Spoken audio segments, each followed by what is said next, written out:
What's up, everyone? Welcome to Ash Talks Movies and welcome to my review of M3GAN 2.0. This is the sequel to Blumhouse's 2023 evil doll slasher movie M3GAN, which was directed by Jared Johnston, who returns and also takes over writing duties. Set 2 years after the events of the first movie, M3GAN 2.0 finds Gemma, played by Allison Williams, and Katie, played by Violet McGraw, trying to move past the havoc caused by M3GAN. But when a new supercharged killer AI robot named Amelia, played by Ivana Sakno, arrives on the scene, Gemma must enlist the help of M3GAN to take her down. But first, M3GAN will need an upgrade. Before I jump into the review, do me a favor, make sure you subscribe, that way you can keep up with everything I'm posting on the channel, including all the movie reviews, entertainment news, and more. I know how to stop Amelia. She's getting more powerful. Soon she'll be the most dangerous weapon on the planet. Put me in a body and I'll help you stop her. You remember what happened last time. You threatened to rip out my tongue and put me in a wheelchair. I was upset. So I actually really liked the first M3GAN movie, which was a different take on the evil doll trope, had the horror elements, the slasher film vibe going for it. And I actually really liked all the little M3GAN quips, and I totally bought into the silliness and even the campiness of the movie.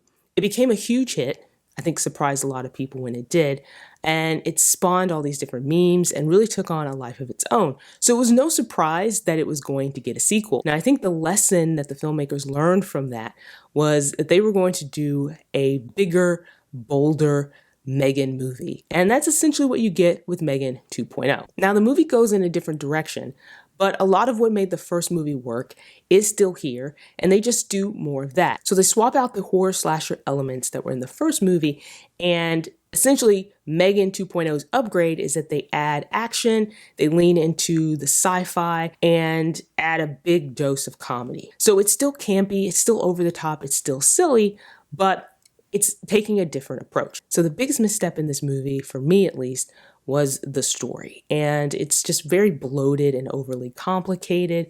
And I understand where they were going with this. They're trying to expand this universe. But I think there's just too many moving parts. I don't think the movie can juggle them that well. And there are times where things just absolutely don't make sense. But I had to stop myself from overthinking things. And once I did that, I was able to really enjoy this. The story itself isn't a complete loss because there are some things that actually work. For instance, M3GAN gets a little bit more dimension here, and I'm talking about M3GAN the character.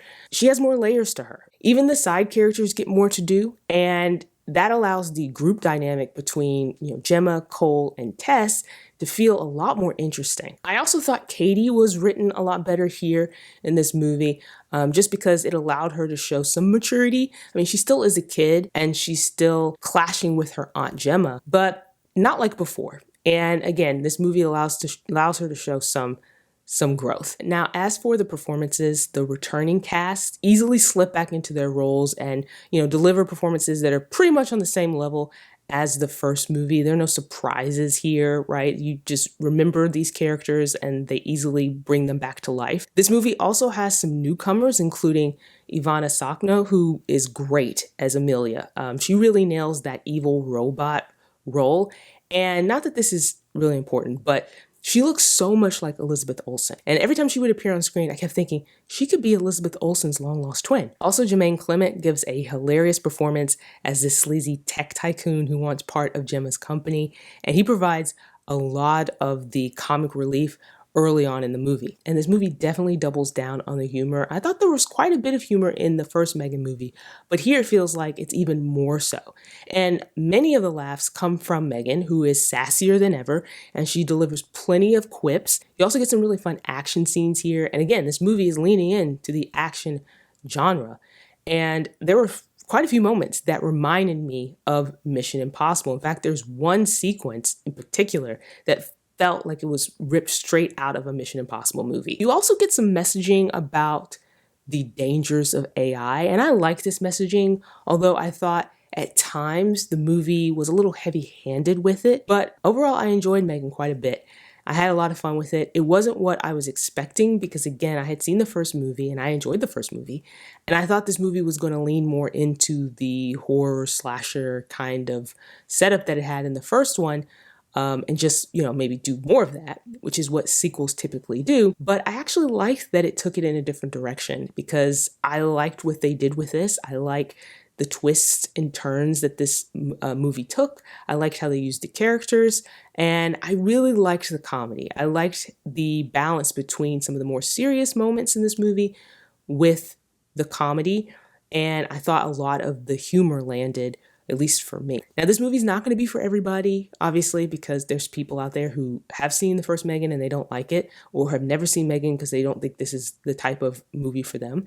And that's fine. I think your enjoyment with this movie will greatly depend on if you buy into the M3GAN universe, if you buy into the camp, the silliness, the over-the-topness of these types of movies. And if you do, you're in for a really wild ride. So those are my thoughts on M3GAN 2.0, which is out in theaters this weekend. Do you plan on seeing the movie in theaters? Let me know in the comments. While you're here, like and subscribe, and stick around for more videos like this.